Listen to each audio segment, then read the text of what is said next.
नमस्कार दोस्तों, एमसीआरई YouTube channel पर आप सभी का स्वागत है। दोस्तों, आज के इस वीडियो में हम बात करेंगे एमसीआरई का डिटेल नोटिफिकेशन आ चुका है। इसको आप अगर नाम देना चाहो तो सीआरई 4 नाम इसका रहेगा, क्योंकि इससे पहले 3 सीआरई के एग्जाम यानी कि कॉमन रिक्रूटमेंट एग्जामिनेशन एम्स द्वारा कंडक्ट करवाए जा चुके हैं।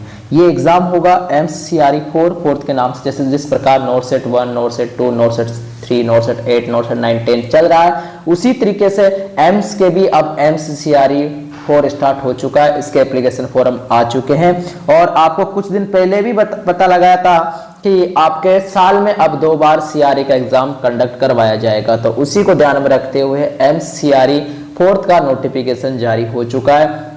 एप्लीकेशन फॉर्म स्टार्ट हो चुके हैं। किस प्रकार आपको अपना एप्लीकेशन फॉर्म भरना है वो चीज तो मैं आपको यहाँ पर बताऊंगा। साथ ही साथ आज इस फॉर्म में हम बात करेंगे किस किस पोस्ट के लिए कौन कौन एलिजिबल होगा। वेरियस डिपार्टमेंट में वेरियस पोस्ट यहाँ पर आई हुई है, तो मैं सभी के लिए इंपॉर्टेंट चीजें बताऊंगा। पीडीएफ नोट्स भी आपको हमारा जो टेलीग्राम ग्रुप है उसमें आपको मिल जाएगी। टेलीग्राम ग्रुप की लिंक मैं डिस्क्रिप्शन में दे रहा हूं और इस चैनल पर आपको रेगुलर एमसीआरई का वीडियो मिलेगा। जो भी आपका नोट्स होंगे, पीडीएफ्स होंगे, क्वेश्चंस बैंक होंगे, टेस्ट होंगे, इन सभी के रिगार्डिंग हम डेली अब आप सभी के लिए यहाँ पर अपडेट देने वाले हैं। तो चैनल को सब्सक्राइब कर लेना, मात्र आपको सब कुछ चीजें बहुत अच्छे से मिलने वाली है। 2 दिसंबर आपके फॉर्म भरने की लास्ट डेट रहेगी, सभी को पता है। और यहाँ पर फॉर्म स्टार्ट हो चुके हैं कल से, यानी कि 14 नवंबर से आपके फॉर्म स्टार्ट हो चुके हैं। 2 दिसंबर तक आप फॉर्म भर पाओगे। अगर आप कहीं गवर्नमेंट एम्प्लॉय हो तो आपको एनओसी अपलोड करने की लास्ट डेट 6 दिसंबर इन्होंने दी है। इसके अलावा अगर आप फॉर्म जो एक्सेप्ट होंगे उसकी जानकारी आपको 12 दिसंबर को पता लग जाएगी। एडमिट कार्ड 7 डेज पहले या 3 डेज पहले मिल जाएगा आपको। 7 डेज पहले सीटी इन्फॉर्मेशन मिल जाएगी। सीबीटी एग्जाम आपका 22 और 24 दिसंबर को कंडक्ट करवाया, 22 से 24 दिसंबर तक कंडक्ट करवाया जाएगा।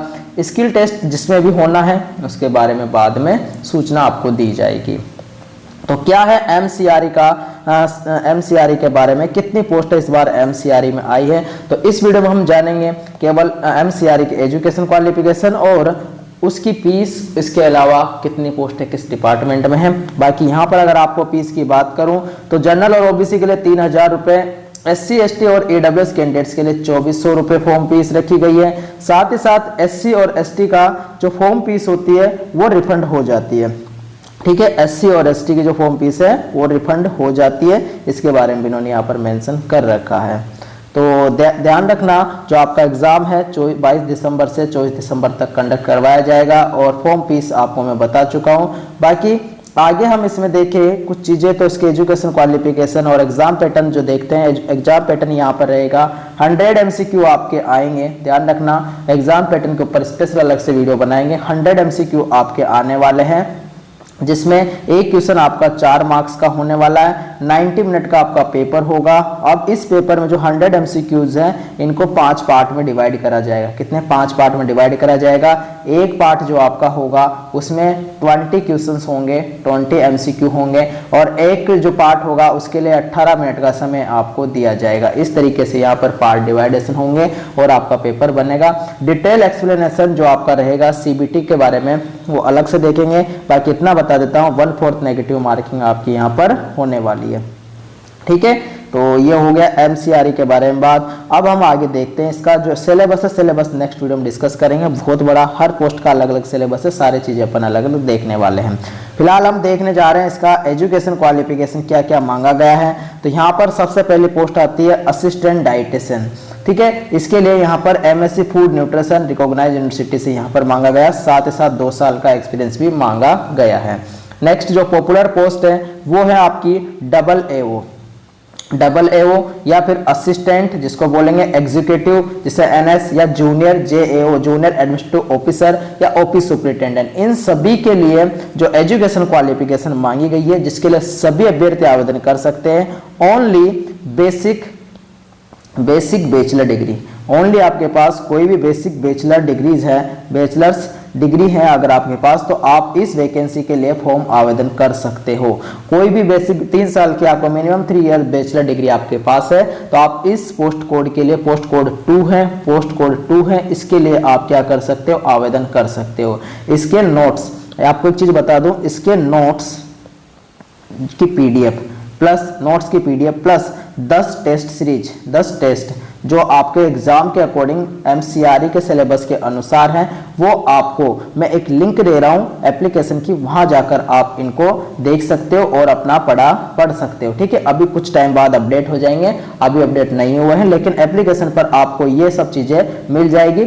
हमारी एप्लीकेशन नहीं है, किसी से हमने आप सभी के लिए स्टडी मटेरियल्स प्रोवाइड करवाने के लिए, ताकि जेन्युइन तरीके, मेन वजह थी मैं पीडीएफ तो आपको टेलीग्राम पर भी शेयर कर देता, नोट्स की जो पीडीएफ तो टेलीग्राम पर शेयर कर देता, लेकिन जो आपका एग्जाम बेस्ड जो टेस्ट दोगे आप, उस टेस्ट के लिए मैंने किसी एप्लीकेशन वाले से बात करी और वहां पर ये चीजें आप सभी के लिए प्रोवाइड करवाऊंगा, ताकि आप वहां से आप एप्लीकेशन पर जाकर टेस्ट दोगे तो आप एग्जाम वाला फीलिंग लोगे। और मैं आपको बोलूं, जो टेस्ट दोगे ना आप, वो टेस्ट आप लैपटॉप या कंप्यूटर पर देने की कोशिश करना। क्यों? क्योंकि आपको एग्जाम ओरिएंटेशन फील हो, जैसा एग्जाम में होता है वैसा फील हो। इस वजह से आप एप्लीकेशन पर मोबाइल में अवॉइड करके लैपटॉप या कंप्यूटर पर टेस्ट देने का प्रयास करना। बहुत अच्छी तरीके से क्वेश्चंस डिजाइन है। 5 तारीख से, सॉरी 5 तारीख नहीं, ज़्यादा 5 ज़्यादा हो जाएगा, आज है 15, 20 तारीख से पहले 20 दिसंबर तक, सॉरी 20 दिसंबर नहीं, 20 नवंबर तक आपके सारे टेस्ट अपलोड हो जाएंगे, आप चेक कर लेना। ठीक है, बिल्कुल आपको नाम मात्र का प्राइस यहाँ पर रखा जाएगा। इसके बाद बात आती है junior administrative assistant, lower division clerk, senior administrative assistant और अपर डिवीजन क्लर्क।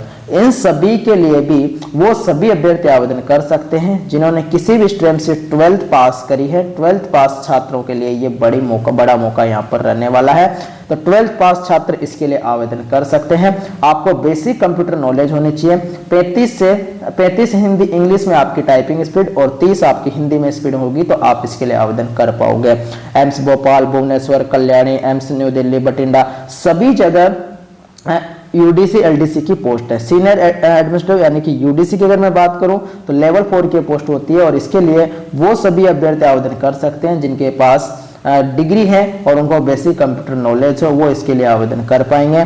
इसी के प्रकार देखो यूडीसी की देवगढ़ में है, रायबरेली में है, राजकोट में है, और यहाँ पर आईसीएमआर न्यू दिल्ली में, ICMR Chennai, Hyderabad, ICMR new Delhi, सभी जगह यूडीसी की पोस्ट है। यूडीसी के लिए ध्यान रखना, यूडीसी या सीनियर जूनियर असिस्टेंट के लिए, अगर सीनियर असिस्टेंट के लिए अगर बात करें तो इनके लिए जो क्वालिफिकेशन है वो कोई भी बैचलर डिग्री, ठीक है, बैचलर डिग्री आपको रखी गई है, तो आप सभी एलिजिबल हो तो फॉर्म भरना। अगर आपका कोई सिविल इंजीनियरिंग का कोई साथी है तो उसके पास भी वीडियो को शेयर करना, उनके लिए भी यहाँ पर वैकेंसी है। इसके अलावा इलेक्ट्रिकल इंजीनियर की हो गई, यहाँ पर असिस्टेंट इंजीनियर की हो गई, जूनियर ऑडियोलॉजिस्ट की हो गई, काफ़ी ज़्यादा यहाँ पर वैकेंसी इस बार आई हुई है। जिन्होंने 10th पास करी है, 10th पास वालों के लिए भी यहाँ पर कुछ वैकेंसी है जो मैं आपको यहाँ पर बताने जा रहा हूँ। तो ये देखो, आप अगर 10th पास है, 10th के अभ्यर्थी है, एमटीएस वगैरह, मोर्चरी असिस्टेंट, इन सभी के अगर छात्र हो तो आपके लिए भी यहाँ पर वैकेंसी आई हुई है। देखो, mortuary assistant, hospital attendant grade 3rd, nursing orderly, dissection hall attendant, office store attendant, operator और लिफ्ट ऑपरेटर, इन सभी के लिए अलग से वैकेंसी निकाली गई है।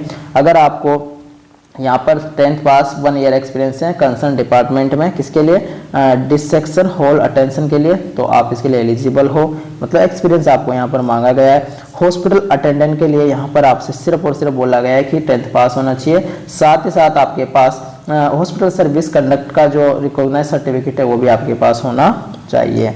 बाकी मोर्चरी अटेंडेंट, सबकी मोर्चरी अटेंडेंट के लिए मात्र यहाँ पर 10वीं पास मांगा गया है। अगर आप 10th पास हो तो मोर्चरी अटेंडेंट के लिए आवेदन कर सकते हो। मोर्चरी अटेंडेंट के लिए देख सकते हो, अब इनके लिए वैकेंसीज कितनी है वो अलग अलग हम आके देखने वाले हैं। अगर आपने आईटीआई भी कर रखी है तो आप इसमें आवेदन कर पाओगे, ठीक है। 10th पास और आईटीआई ऑफिस स्टोर अटेंडेंट के लिए जरूरी है। तो ये काफ़ी वैकेंसी है लैब टेक्नीशियन की, लैब टेक्नीशियन, लैब अटेंडेंट के लिए, यहाँ पर सबके लिए यहाँ पर भरमार वैकेंसी आई हुई है। सभी के एजुकेशन क्वालिफिकेशन अलग अलग दे रखी है। एक सिंगल वीडियो में सारी चीज़ बताना पॉसिबल नहीं है, इसलिए अलग अलग वेरियस वीडियो अपन लाते रहेंगे और आपसे बात करते रहेंगे। फिलहाल हम अगर बात करें इसमें जो इसकी बात कर रहे थे अपन डबल एओ की वैकेंसी की बात करें तो डबल एओ की जो टोटल पोस्ट है वो आप इस प्रकार देख सकते हो। ये आपका डबल एओ का जो चार्ट है वो आप यहाँ पर देख पा रहे होंगे। सबसे ज़्यादा जो वैकेंसी देखने को मिल रही है, दो जगह देखने को मिल रही है। एक तो आपकी जूनियर एडमिनिस्ट्रेटिव ऑफिसर जो है एम्स भोपाल में, इसके अलावा ऑफिस सुपरिटेंडेंट है, इसमें आपसे एक्सपीरियंस मांगा गया है। तो ये डबल ज़्यादा वैकेंसी देखने को मिल रही है। अगर यूडीसी एलडीसी की बात करूं तो एलडीसी की वैकेंसी एम्स दिल्ली में आपको देखने को मिल रही है 52 वैकेंसी, सबसे ज़्यादा यहां पर है।